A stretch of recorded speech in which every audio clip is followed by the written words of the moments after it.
Good evening, welcome everybody out there in Boston and vicinity. Here we are at another session of Toward a Quality of Life. With me tonight is Mr. Peter Catalano. Hi, nice to be here, Nancy. Thanks for coming. Peter is a resident of Boston, I believe in the Fenway area, is that correct? Right, I live in the Fenway for over 25 years. Great. And to give you a little background on Peter, he's schooled in economics and philosophy from Columbia University and industrial engineering from Boston University. He's a writer of science topics for magazines such as Popular Science and Astronomy. He also publishes in Japan in their versions of Scientific American. And on top of all this, he is a classical music critic, reviewer, and so on, also opera. He adds to that classical. And for publications such as Schwann's Guide and American Record Guide. He's published in the field of science and music in papers such as the LA Times, the Boston Phoenix, the Washington Post, and so on. And he works on a freelance basis right here in the city of Boston. He's also involved with the coalition. What is the exact name of your organization? It's the Fenway Action Coalition, Nancy. Fenway Action Coalition, which is a coalition regarding the proposed new ballpark on the Fenway for our one home team, one true home team, the Boston Red Sox, of course, whom we all are very proud of, needless to say. The reason that I've invited Mr. Catalano here this evening is, as the project proposed to make a bigger, more modern and more consuming kind of ballpark on the Fenway proceeds, and I hear about it. I don't read newspapers, and I don't have access really to a lot of the local news to the degree I would like to have it, but I do hear it on the periphery coming to my attention. And it's hard for me to believe, because I already know as a resident of the inner city of Boston that Boston is a highly congested area, getting more so month by month, year by year, and that the Fenway in particular is quite a small area and gets extraordinarily congested when ball games are held. And many has been the occasion when I've gotten in my car to need to get somewhere, not following the schedule of the sports events, and drive out on a nice night in a good mood, only to land in gridlock along the Kenmore area and so on.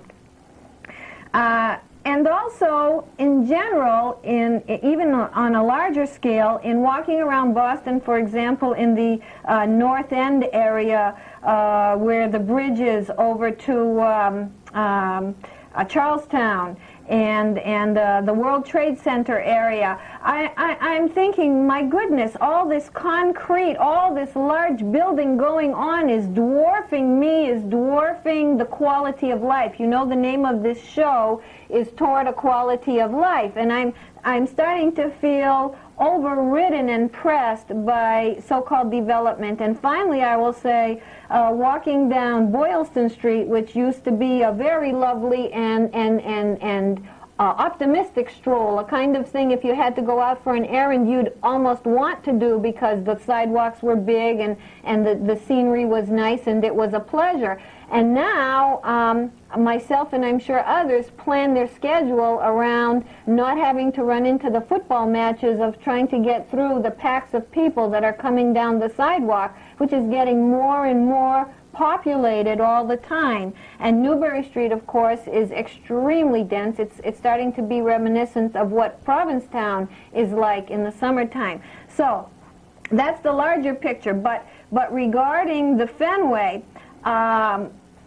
there's only so much space, and we already have parts where the Mass Pike intersects through the city of Boston, and we have to have bridge passes over them. And in those areas, when you have to be on foot, which I do on many occasions, when you go over those areas, you're walking over turnpike areas all around you. The atmosphere changes.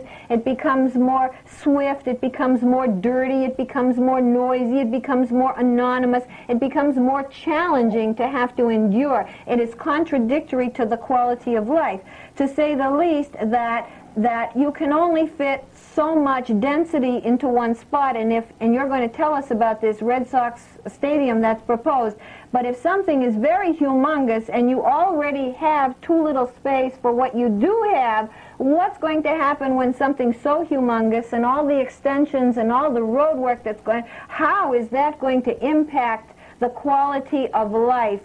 And also, there's a lot of mechanics and other kinds of small businesses along the strip that abuts the Fenway, local businesses, such nice businesses that we no longer have anymore. They know who you are when you walk in. There's places to sit down. They offer you a cup of coffee. They do honest work, and they're your local neighborhood place to get service. When they're gone, I know in my case, I will have to be transporting myself far away at a higher cost to a place that could care less about me if this ballpark, for example, and these are just some of the many, many reasons that I'm trying to impress upon you.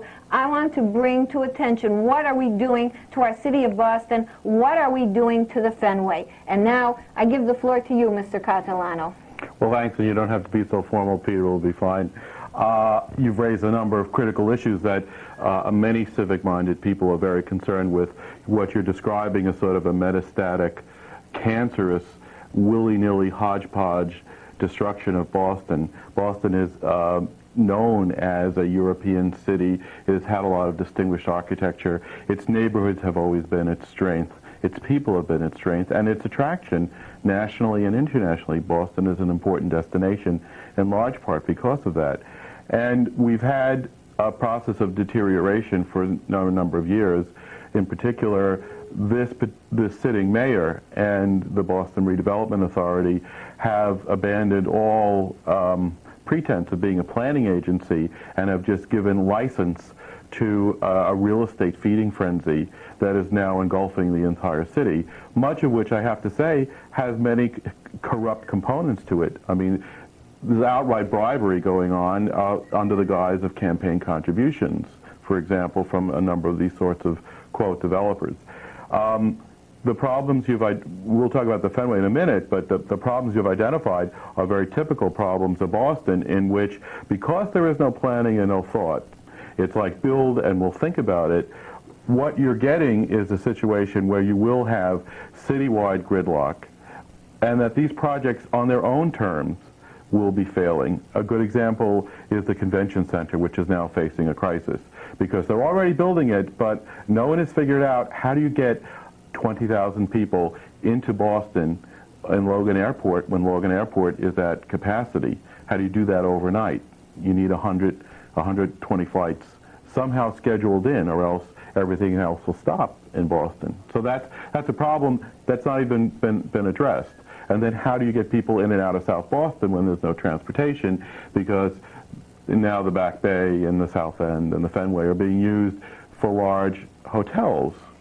And so that presents a problem where the mayor, affectionately known as Mumbles, rhymes with Bumbles, is now hysterically proposing a massive U-turn to be built over the turnpike in the Fenway area, so that the westbound traffic will take a U-turn over the turnpike and go back into the eastbound and exit into the Copley Square exit off the turnpike and then filter into the Back Bay. This is just really becoming, this is a formula for catastrophe, and it's going to be over $1 billion.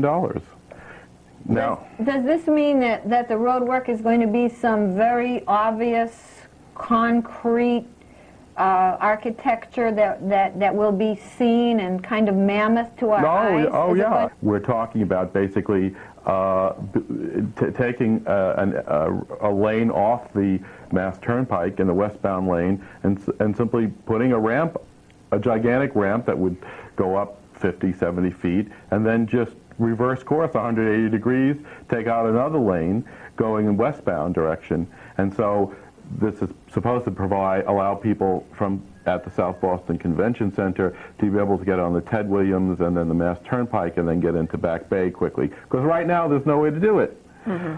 So this is the kind of lunacy. And I doubt this will happen because the Mass Pike, if anyone's passed by it, particularly during commuting hours, is already very badly overcrowded. And now you're talking about taking lanes out. So you have more cars and fewer lanes. So there are environmental things. It's just nuts.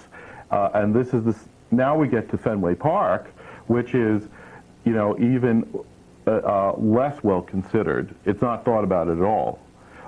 It was slapped together under the mayor's, orders to do so, with a lot of inside cronies. And the whole thing is larded with hangers-on and cronies and washed-up hacks that the mayor has hired. And the Red Sox themselves have hired a number of grease skidders to get through a project that is going to hit the taxpayers at least 200.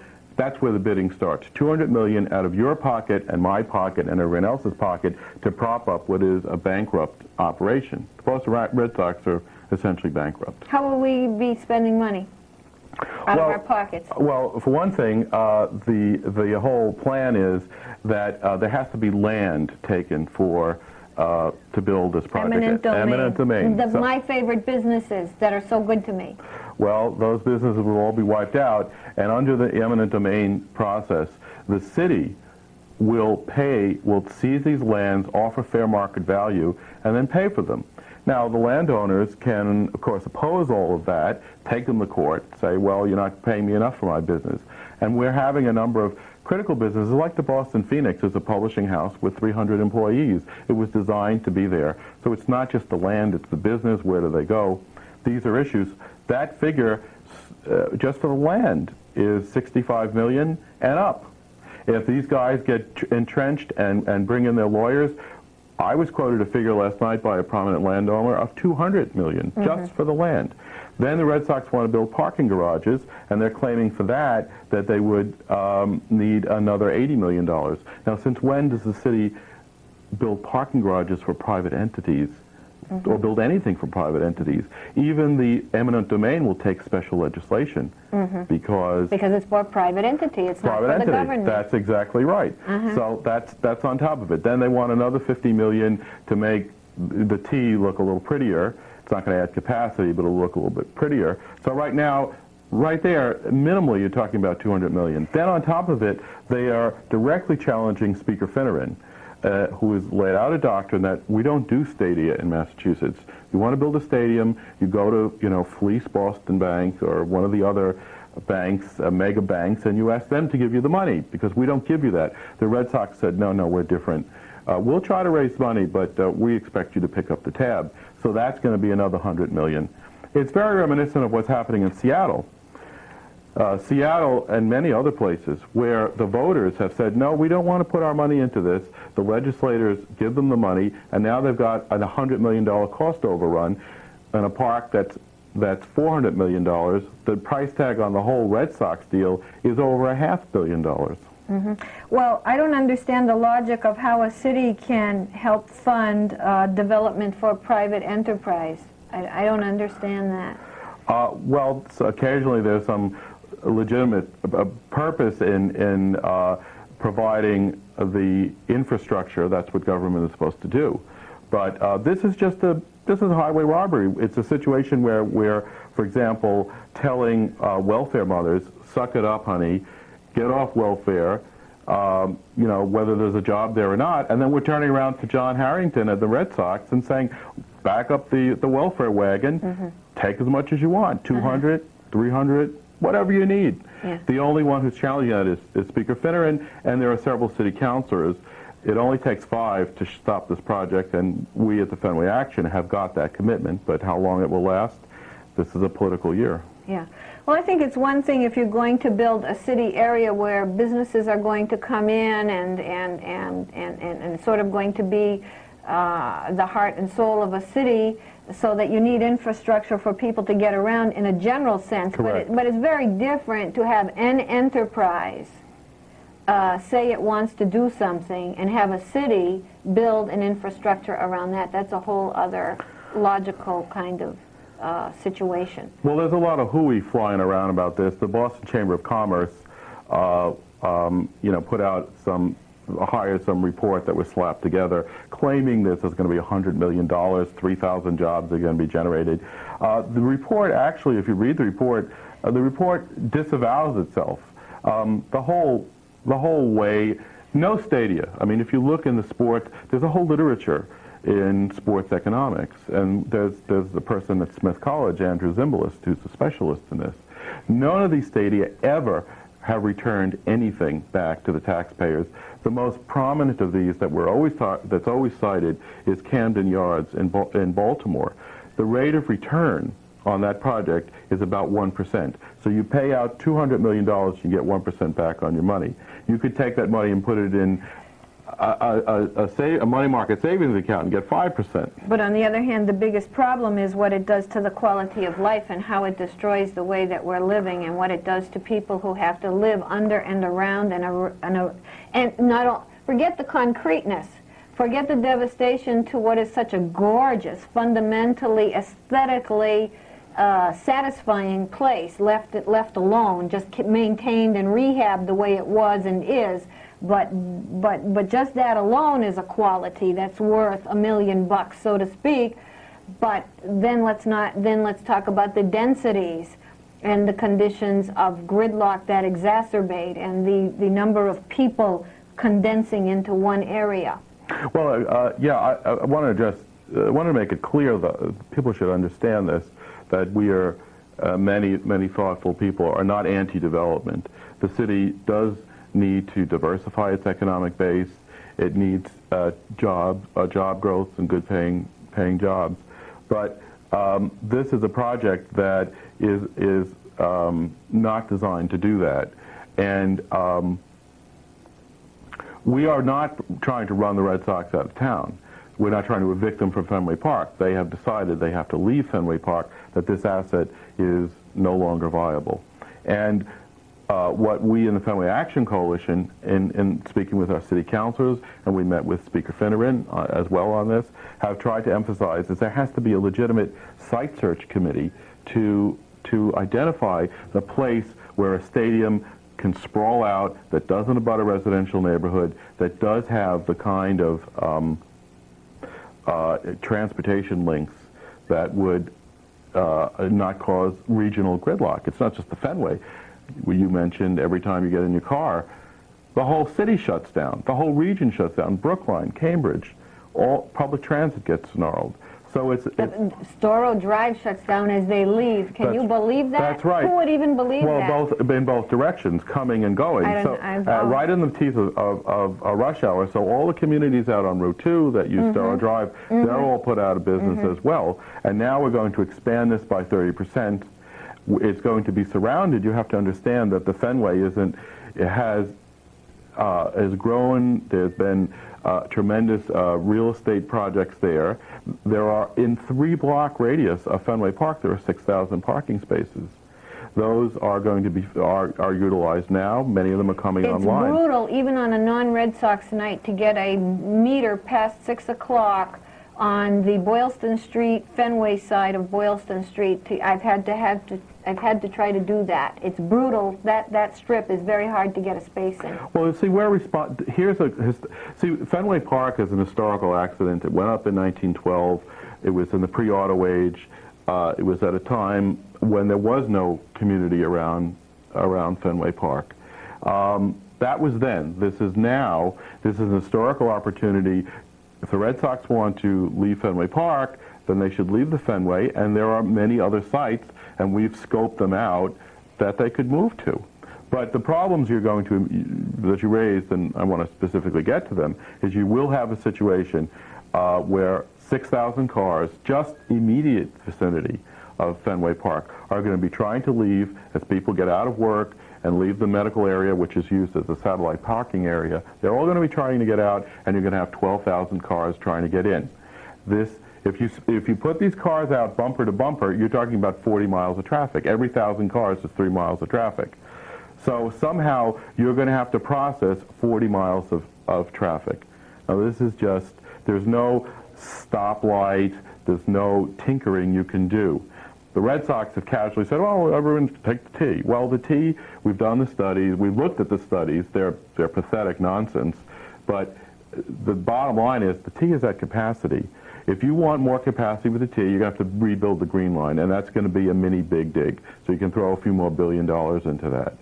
It's not going to happen. So most of the people coming to these games are going to become, and to the surrounding attractions are going to be coming by auto. They're going to be filtered through the Back Bay and then into the Fenway. And if it gets bad enough, they may not come. If it becomes that. Well, this is a very interesting point. The only way, the New York Times did a story, last week, reviewing these stadia situations, because it's all over the country. The voters keep saying no, and these grease skidders at the legislatures and lickspittles who are supposed to be our leadership on Beacon Hill just say, oh, sure, how many 100 millions do you need?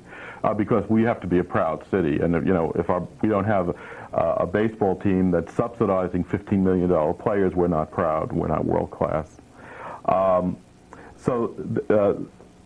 This has become sort of a major sticking point, and what you will have then with the answer. See, we're not just talking about a stadium, because in order to get the financing going, the Red Sox, and it's part of this eminent domain taking, are going to surround the stadium with what we call a megaplex, a complex of several hotels, malls, food courts. You can think of Copley Place times 2 surrounding the Fenway, and these will be additional attractions as well.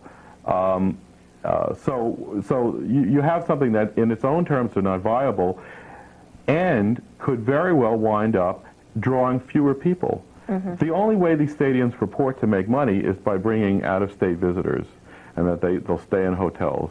Under these, there is a small coterie of people that do come to Fenway Park because it's unique.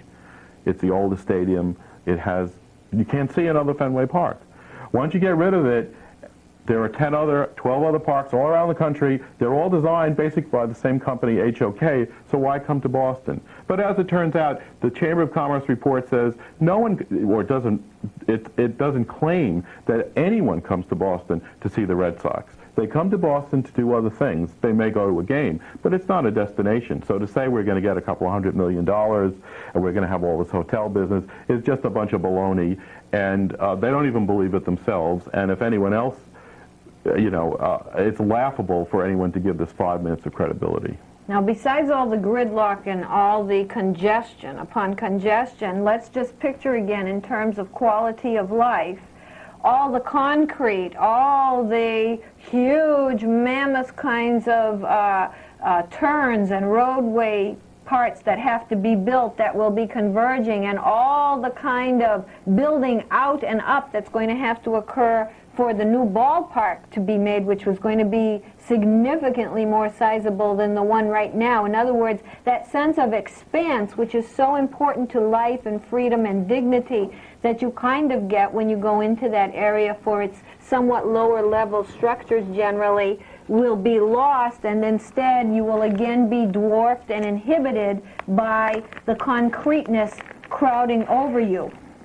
And before you show us that too, which I see you have there, I also wanted to say that when you talk about transportation, and I too would favor linking communities that are so nearby, if they want, per referendum and so forth, if they want the Red Sox to come there and inject, sensible economic progress into their community, but again, not modifying it with these plastic, concrete, non-aesthetically friendly, Inorganic. Inorganic kind of, inflexible kind of things. It would have to be done in some way that would be so creative and unique. I would be very favorable to that kind of a situation for parts of Boston that are not far away from us at all, if they should choose something like that. And again, those parts of Boston that are within the city and yet not in the areas we're speaking of and not quite as developed, I say, I'll take this moment while I think of it to say, keep the grass, keep the trees, keep the space, keep the levels of buildings you have now. Do not allow these tasteless, void kinds of structures going up that are kind of plain mortar and brick, perhaps trying to be cost effective, that do nothing for the eye, that do nothing for shade on a hot day, that do nothing for children to romp and play, that do nothing for neighbors to meet and have a good time, that do nothing for your eyes and your souls to have some pleasure, some space, and some dignity. And we've still got a lot of that around Boston, and I'd like to emphasize, protect it, preserve it, enhance it. And finally, I'd like to say, you mentioned transportation and the T. And in talking about the larger Boston, I always noticed when the T was rehabilitated several years ago at a hefty sum, the figure which I don't know, nothing really changed for the most part regarding capacity and where the tunnels went, or overground, whichever. They should have gone overground somehow, I feel. Nothing really changed in that respect. It was largely a beautification, and it's kind of, ironic and unsuitable that the T would move along as congested as it does in such arcane kinds of pathways. You know, everybody talks about that turn at Boylston Street, you know, where, you know, in the year 2000, it's kind of incredible. And to think that even $1 more would be spent on an infrastructure that in no way meets modern-day transportation needs, you know, is a sad story. Yeah, well, I think on a number of levels, it's a sad story. You know, all this is purportedly driven by, you know, economic necessity, jobs, and all this kind of stuff. This has been studied and looked at. There's a group called the Math Inc. It's a think tank in Boston. What they've shown is that the major problem in Boston is a labor shortage. We have this paradox where we have 200,000 of the, you know, spectacular universities, students, and some of the world's greatest universities generating tremendous amount of breakthroughs. I mean, I know about them because I talk to all these people. Mm-hmm. And yet, we don't make any of these products in Boston. We don't have headquarters for companies that do any of this high-tech work in Boston. And there's a simple reason why. Housing. The cost of housing is so high that you would have to really you have to offer your employees a premium of 30% or more in order to come to live in Boston. So they just take it out to Austin instead of Boston, and we're losing out on this tremendous high-tech base. And so if you're going to talk about public investments, then things like mixed-income affordable housing becomes important. For companies, opening up Boston Harbor, which could be done for $100 million, Boston could be a major shipping center like Seattle, which has a very diverse economy. It requires raising the railroad trestles to double stack the container cars. That is the kind of development that is not massively disruptive, that is not going to bring yuppies in bidding for three-deckers, you know, in the millions. That kind of development has been put on the back burner in favor of turning the city over into a one big dormitory for the universities, which on the downside use our residential housing stock as dormitories with impunity.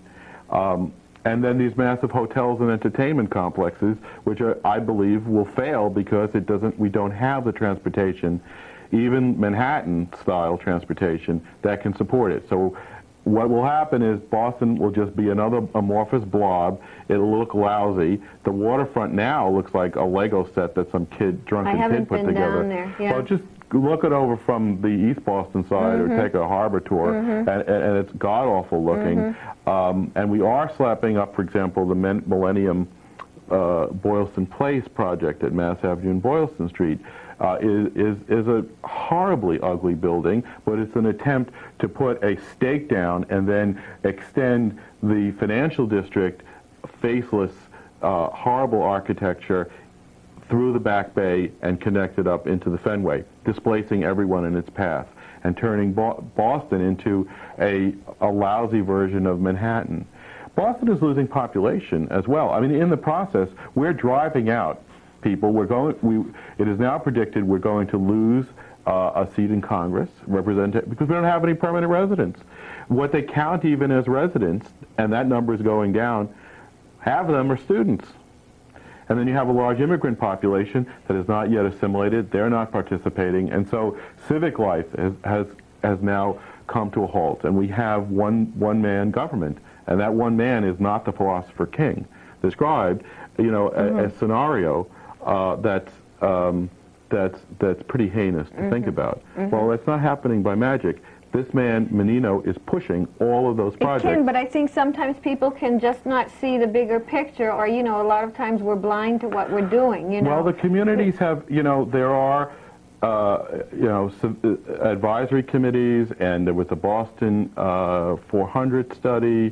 There are all kinds of advisory committees from communities, and the Millennium is as an example. The community there has had to cough up $60,000 to fight this project when the city controls the zoning and could stop it tomorrow. But the mayor wants that project, and he's delivered on that project, and Millennium has given him $10,000 like right after he was elected.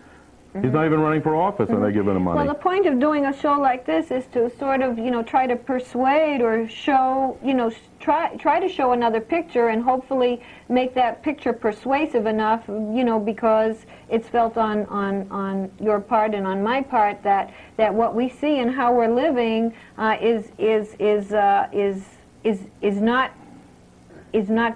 not going in the right direction, and is contradictory to health and human welfare. In the Fenway, there was an attempt to rezone the Fenway. Many community groups got together in the early 80s and late 80s and early 90s and put together a plan with architectural designs and so forth that was an urban village design that would extend the scale and scope of what you see when you look out at the Museum of Fine Arts, those streets in the Fenway, and extend that out to Boylston Street with mixed usages, some retail, office, and so forth. The BRA, the Boston Redevelopment Authority, stopped that plan because it was in the pocket of the Red Sox and didn't want to see housing and didn't want to see that kind of human scale go up. They wanted to save that. And they continued. I say this last night because, the community has met with the BRA several times, and we wind up in screaming matches because these guys are petty dictators. They say they're going to have an open process. It's going to be community participation. And then what happens is they write the script, they choose the actors, they pick the theater, and they make all the decisions. So we wind up screaming at them, and they scream back. People will see this on Neighborhood Network News because they were there last night. It's a disgrace. We've seen the breakdown of the political process and civil life in Boston, and lording over this is the mayor. It's not like no one's ever spoken to him about these issues. Yeah, well, Boston is a beautiful city, left cared for the way it truly is. There was a certain point a few years ago where it was practically optimal. Everywhere you looked pretty much was a feast for the eyes, no matter if it were modest or more glorious. And there was a legacy in the last couple of decades to rehab it, bring it up to snuff, and that is a wonderful attraction. We've got to keep going back to what happens to our quality of life, to our very city, to our livelihoods as a whole city, our viability, shall we say, as you've been pointing out, if we just become oppressed by massive, huge concrete structures of franchised commerciality. That's exactly right. That have no integral conceptual design. Yeah, well, you're absolutely right. And plan for living. Plan for living. I think you have to be a little careful about getting too nostalgic. Boston was for a long time quite respectably shabby and worse. When I first came to Boston in the early 70s, if you went down to the waterfront in the North End, that was in complete ruins. It looked like, yes, Germany after the war. The whole lower Washington Street combat zone is still a pretty disgraceful area. But the solution, which is to put another Millennium Partners project, massive one in Chinatown, is another fiasco, because the size of Boylston Street there is not wider than this room. And we now have the registry there, which doesn't have parking except if you pay a heavy price for it. And before, quality of life, people could go to Nashua Street, was it? Well, I forgot where it was, around North Station. You could go over there. It was tough to find a meter space, but if you waited, you could find one. You could walk in. There was more dignity to the process, even though people have never cared for the registry. Now, you have to find your way into what is likely going to be bumper-to-bumper traffic, at most times into this skinny little spot. And then, of course, you're going to have to, you have to get your, whatever it is at the registry. Those are do-or-die kinds of situations, and you're going to have to cough up more money, needlessly, senselessly. This is not correct. And the other thing with Boston's natural beauty and Boston's historicity and Boston's universities, tourists would be naturally attracted. That's what people come to Boston for. They come to Boston for the old Yankee charm. They come to Boston famously, not now anymore, but it used to be things like Durgan Park and that old restaurant, which is now, no longer what it once was. But that's what people wanted to see. And I think we should take great care to not glitz it up, and to remain tasteful and to remain properly spaced and so on. Well, see, the problem is, Nancy, once you start a real estate feeding frenzy, what happens is you have these corridors down Harrison Avenue, down Washington Street, down Columbus Avenue that are largely neglected, where we should be having like a hub and spoke kind of development of mixed usages, affordable housing anchors so that we're not displacing residents, manufacturing zones so that we have high-income jobs to take care of that high tech, to absorb good-paying jobs. Because, after all, the jobs in tourism are what? Cleaning johns, serving drunk tourists. Well, there's no future in that. That's the way you would look at that kind of development if you had a planning agency and you had an administration that was truly interested in that. But instead, it's like anything goes, and we'll just have one big dormitory/hotel and throw everyone out, and then what you have is just, you've undermined the raison d'etre for all this, which is tourism and attraction, because there's nothing to see. I mean, in fact, if you want to do conventions, go to Atlanta. They know how to do them much better. They're spread out. That's all they do, largely. Yeah, they developed on that idea. Yeah. So that's different. That's different. We did not develop that way. Right. So it's kind of a cockeyed strategy. And then, as far as the quality of life, I just swiped this off our windows, but this is good old Fenway air. This is what we're breathing right now. This isn't just dust from lousy housekeeping. This is grime from all the auto traffic that's stuck, sitting in, stalled, basically. And that we've just begun. I mean, Prudential Center is vastly expanding. This Millennium Project is vastly expanding. We haven't even begun the Convention Center or the Fenway Megaplex and so forth. This will be totally blackened. And what you're going to do is you'll be killing people. I mean, we know people in the community, big strapping 20-year-old guys who move onto Boylston Street. All of a sudden they've got asthma. They're wheezing and coughing and hacking because buses too. The diesel of the buses. It's brutal. Especially the buses are trapped in the traffic. So then public transit comes to a halt. They idle at Copley Station. Oh my goodness gracious. Well, then they're stuck on Mass Avenue as well. Oh yeah, they're stuck on Mass Avenue as well as the people breathing the carbon monoxide all around them. I really care about the quality of life, personally. I really care about when I walk, can I walk down the street? Can I walk down a street at any hours? Am I going to run into some surprise harassment? On the other hand, in behavior medicine, we're trying to treat people who have all kinds of chronic conditions and just generally poor sense of what life is all about because of the stress they're enduring of being stuck in traffic, because of the headaches they get, because of the pace of life and the hardness of the contingencies that press down on them and you know, cause a lot of disruption and unpleasant affect to the life that they're living. I know the point I wanted to make. You mentioned the prudential. Personally, now people might not agree with me, but please consider this.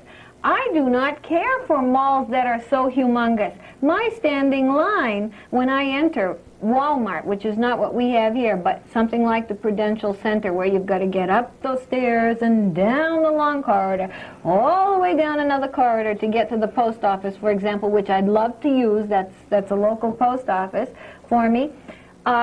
I always say, where's the skateboard? Where's the roller skates? I mean, it just makes me dread when I think of something about it. I'd rather walk down a small main street which has a lot of vitality and ingenuity and spontaneity and people that can, you know, sort of feel rooted and know each other, even if we don't really, where there's not, you know, that gross commerciality and anonymity. I'd rather have that and probably traverse that much distance or more, but the environment in which I'm doing it is so like regular and connected to me that it makes all the difference in the world. Well, this is exactly when I said that the neighborhood and Fenway neighborhood had actually designed an urban village. It was designed on these principles. It was designed on the principles of not having, you know, the mallification, the mauling, whatever way you want to spell it, of Boston. Shopping mall. Yeah, trying to bring a suburban, trying to impose a suburban pattern. People call it vertical fascism or whatever you want to call it. But that kind of overbuilding, which not only is not aesthetically pleasing, it runs counter to the general urban fabric, as we like to say, in urban design terms. But also on its own terms, is so poorly planned, will likely have a very high failure rate, and that will only just leave abandoned ghost towns. We had one. Lafayette Place was an example down on Washington Street. Another misguided, benighted project, and then it was a ghost town. And this is what's going to happen along Back Bay and Fenway and these other places. We're only one, recession away from blowing all this up, and the Boston economy is precariously balanced on just on a handful of sectors. We're not diversified. We're not taking advantage of the high tech and the labor force that's coming out of the universities, because the administration is so preoccupied on turning this into the Disneyfication and the mauling of Boston. No one's against progress, but this really isn't progress. I don't even care for the banners put along the Mass Avenue Bridge or Beacon Streets announcing economic events. I don't care for that. Neighborhoods are neighborhoods. The bridge is the bridge. The water is the water. The sailboat's out on the water. That's my pleasure as I drive over that bridge. Life is not a drag that you have to go through all day long to hope for some little respite. Maybe your rabid desire for sex that the TV is telling you should have all the time, that you hope will be some oasis you can catharsis yourself on. Life should be an enjoyment every minute. Your work should be an enjoyment. Where you walk should be an enjoyment. Everything you have to do should be livable. Well, right now, it's reached the point where we discuss this in exit strategy terms. People in the Fenway and other areas, have a little calculus in their head, and they're saying, how much does rent have to go up and quality of life, or even if they have condos, or quality of life go down before I'm out of here? There is a breaking point, and then you just force people out. And then you don't have a city, you just have a virtual city. You just have, buildings and stuff that empties out and nothing goes on, and you just have these atomized figures, walking past each other like zombies. And that's where we're heading, and that would be a terrible, terrible shame. I don't know if it's too late to forestall it. Community groups like the Fenway Action Coalition, there are people in the Back Bay, the Neighborhood Association of Back Bay, people in Dorchester, Codman Square. We know, we kind of mix, and we share ideas, and we work together. on many of these issues, and there's tremendous concern that Boston is going down this route that will be disastrous environmentally, in terms of civic life, politically, and ultimately economically. That all these cockeyed schemes are just going to collapse on their own weight of incompetence. Environmentally, this may seem trivial to some people, and as life goes so fast, living and dying in three-quarter time, one of my favorite Jimmy Buffett sayings to bring up, even though I'm not a fan of his. I often quote that. The water, it's so sad to walk over that nasty bridge and try to get across that nasty traffic between Kenmore onto the Fenway, and then to look down at that Fenway water that's coming through the park River system, and to see, to smell the stench, to see that it's dead, to see that it's a color of dark that water should never be, and then to pitifully see that some life is still living in that water. Yeah, people rat. can appreciate that. Is that what it is? Yeah, that rat. Is that what it is? We're overwhelmed with You can them. still see, like, something traversing that water. I couldn't tell what it was. There are a couple of gigantic carp and koi fish there. Really? Yeah, Really? a couple of them. I haven't seen them lately. It's so pitiful. We don't want stench. We don't want dead life. We want real life. We want good life.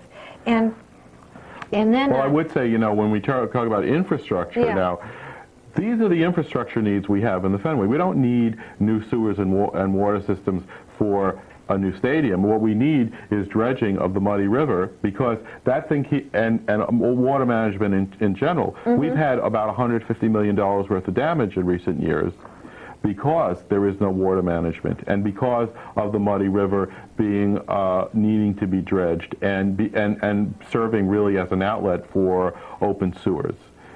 Those are infrastructure needs we have, and that's where money should be spent. Governor Zalucci has promised money. Naturally, I don't know what the current status is, but we still have not seen the kind of work that was promised by Zalucci and by others. That's what infrastructure So is. our sewer is going into Sewers are still emptying into the muddy river, They sure. are. Particularly on rainfall overflow. Really? Where does it empty into the muddy river? Charles River. Charles River, at what location? Well, underneath the Bowker overpass. I don't know where that That is but when you get off Astoria Drive to go over the turnpike and into Kenmore or Fenway. Oh. That overpass area, that's all been dammed up. It used to be free flowing, and now it's all clogged with reeds as well. So we've seen terrible deterioration in parks and green space. I was happy to see coming here, at least Roxbury's gets their streets cleaned. We barely get our streets cleaned. As I said, we have a terrible rat and rodent infestation in the area. We've worked with other communities and the city councilors, and there again, the mayor will not enforce the law. People write 400,000 tickets, but they're not collected. They wind up in the trash at the housing court, and they will not make the reforms necessary so that businesses like restaurants will cost them something if they just toss stuff and it's overflowing. I thought those tickets really have to be paid. No. I know as an average citizen I have to pay whatever. I have no recourse. Even in making a case is what I'm saying, at any tickets I get, but not for housing. Parking tickets, yes. That's a big moneymaker, but as far as the code violations... I thought those you had to pay those. If you do, you're kind of a sucker, because the only money they make about $400,000 because people think like you, I better pay it. Well, unfortunately, they're writing more than $4 million, and those are that's a pittance. They get a lot more. The mayor, here again, the mayor has allowed dumpsters where sanitation used to be stored in trash rooms in buildings. Then they started saying, well, we could rent that out. Then they put dumpsters in the back of their buildings. Then they said, well, I can rent that out to people who want to, park their Beamers for $500 a month. So they put it on public property, which is illegal. That's like giving away $20,000 giveaway to various property owners, most of whom are absentee owners. Mayor, it's fine with him. He's encouraging it. Refuses to enforce the law. So this stuff is overflowing. It is overflowing. And it's been on primetime live. It's been on national TV. In the fancy back bay, they got rats crawling all over the place. I'm the Pied Piper, believe me. Well, you know, I was with a city official. We were at the public library. It was at night. We were talking about things. We were sitting on Boylston Street. 2 rats came by. She said, "I'm out of here." You cannot even sit on the steps of the public library without being assaulted. You can't sit on your steps in the Fenway without being assaulted with rats. She said she's out of here. The 2 rats brought their picnic baskets, sat right down next to you, and asked you how you were doing. They weren't that polite. That really is where it's at. It is. I mean, I've it's seen horrible. them stay put as people walk by, right on the sidewalk. They think they're squirrels. They're looking for you to I have feed a them whole peanuts. thing. I think it's people's fault. I'm not anti-rat in the sense that I'm like, you know, very vicious towards them. I feel if we were clean, we wouldn't have the rats. You know, we have a Meals on Wheels I feel program. bad for them. You know, yeah, we're feeding them. Exactly. So there are mounds of trash You know, and plastic bags. We're so wasteful in how we eat too. You know, we just throw it all Well, away. it violates city housing, state sanitation code to have mountains of trash out, and you see that all throughout the city. No enforcement whatsoever. Yeah.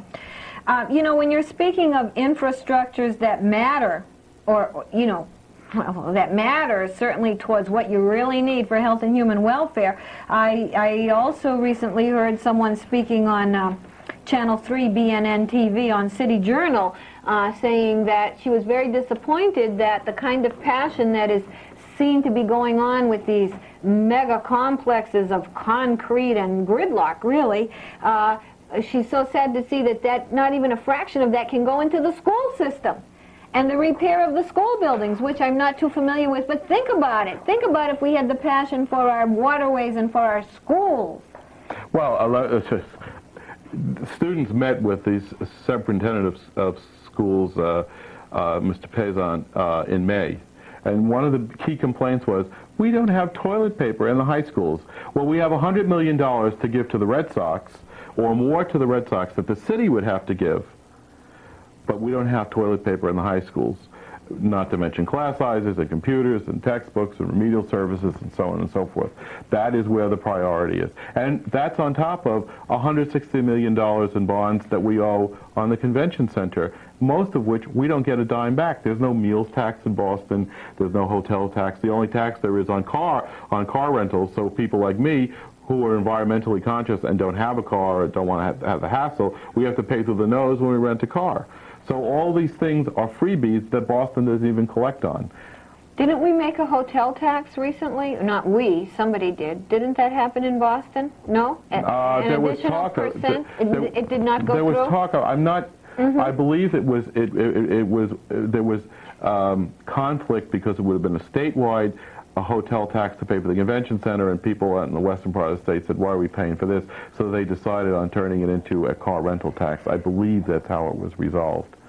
Yeah. But we have a situation in Boston with all this, quote, development that, for example, we don't have money for basic services. For example, on the Big Dig, that's a $13 billion project and growing.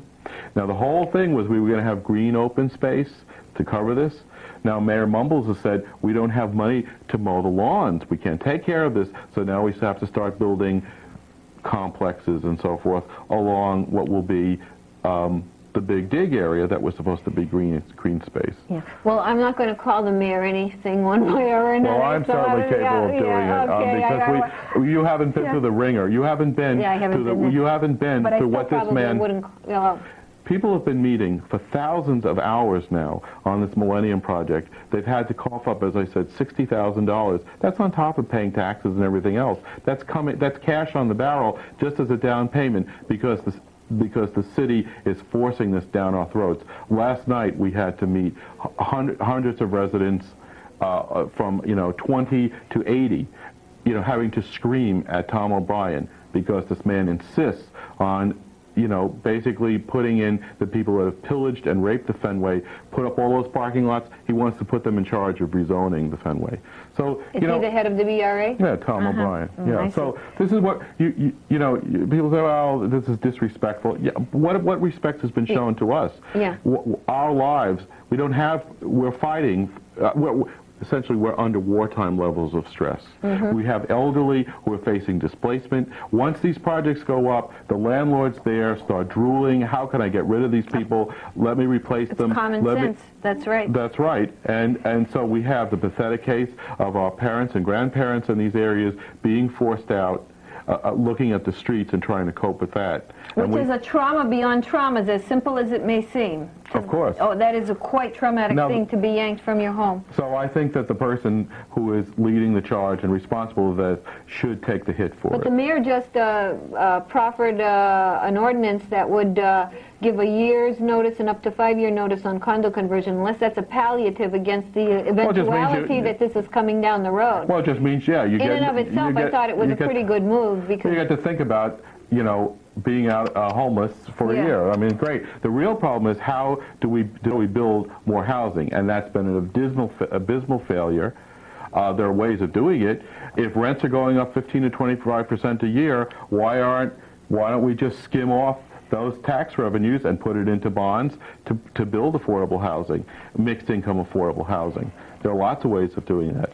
Well, I just want to point out as we wind down here that you better believe no matter where you sit on the spectrum regarding this, and I hope you have considered more and will consider more from having heard us talk tonight, what your life is like and how your life could be and should be regarding your environment, your urban environment, your life environment. But you can believe for sure that taxes will go up, and that will affect people no matter where they sit in terms of property and real estate and housing in the city of Boston, or food or anything. Who knows where the taxes will have to be levied as these projects continue. And I'd also like to say that I recently was in Worcester, which I used to be quite familiar with, and it was on a very hot day recently, and I saw how they have built up these extensions and turnarounds and concrete partitions to, and how they have to cordon off areas, and how roads become like sort of side trash, you know, side things to these big concrete masses that get constructed. And it's a hinterland. It's a hinterland. It's not good for the human psyche. It's not the way we're supposed to look. It's a ruination of the quality of life. And also I'd like to say that we aren't able to touch on this tonight, but I'm not even familiar really with what's going on in the South Boston area with the development. I'm not even familiar with what is the Millennium Project. But maybe next time when you're going down the street or you're thinking about how much you pay for things or how much you could be paying for things and what your priorities are and which things really deserve our attention and which things are going to bring out the best human beings in us, maybe you'll think about this environment that is pressing all around you. And when you're in your traffic and in your car and the gas is idling and you're bumper to bumper and you're wondering when the heck you're going to get home, and you're not able to enjoy the time, which should be quality. All time should be quality. So, much to consider, hopefully an eye-opener, and I'll put my web address at the end of the show, and you can contact me with comments or questions. I thank you, Mr. Peter. I know you said Peter, Mr. Peter Catalano, for being on this show. Well, thank you for the opportunity. This kind of dialogue and exchange is all too rare, and that's part of the problem, I think. None of this has been talked about in open. It's all backroom deals. We love Boston. Let's preserve Boston. And those of you who are in parts of the city that are still not overly developed and have lots of space and greenery and really only need a touch-up and a reconstruction to what is already there, please consider preserving. It will be, I believe, so wonderful for your life quality and for the future. Thank you and good evening. Please tune in again.